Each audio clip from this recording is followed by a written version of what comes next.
তৃণমূল কংগ্রেস ক্ষমতায় আসার পর থেকেই কলেজ সংসদ নির্বাচন বন্ধ। সেই সুযোগে শাসক দলের তৃণমূল ছাত্র পরিষদ ছাত্রদের কলেজগুলোতে অবাধ বিচরণ।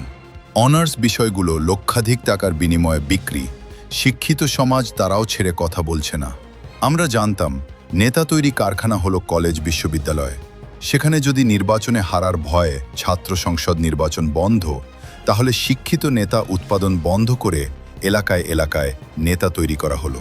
শাহজাহান শেখ, শাহানুর মণ্ডল, আখের আলী মণ্ডল, ছালাম গাজী, ফারুক গাজীদের মতো মূর্খ নোটোরিজাস ক্রিমিনালরা নেতা হয়ে গেল সারা পশ্চিমবঙ্গ জুড়ে।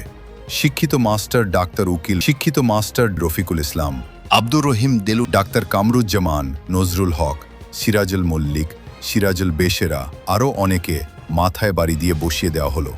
এলাকায় শুরু হলো তাণ্ডব, ভোট লুট, জমির দখল, স্মাগলিং, সন্ত্রাস, ভয়ের রাজনীতির পরিবেশ, কাটমানি জন্ম থেকে মৃত্যু পর্যন্ত। এর কারণে শুরু হলো রাজ্য জুড়ে বিকল্প পথের সন্ধান, মুসলিম ভোট। নওশাদ সিদ্দিকীকে পরিত্রাণের দূত হিসাবে পেয়ে আইএসএফএ নামক দলে রাতারাতি ভিড় এবং শক্ত সংগঠন করে ফেলল। হিন্দুরা তারাও বেশি সংঘবদ্ধ হয়ে বিজেপি করতে শুরু করলো। এই জঙ্গল রাজনৈতিক পরিবেশ থেকে নিজেদের মুক্ত করার চেষ্টা। সবকিছু দেখার জন্য 4 তারিখ পর্যন্ত অপেক্ষা করুন এবং এই রকম সুন্দর সুন্দর নিউজ দেখা ও শোনার জন্য পাশে থাকুন, সাথে থাকুন।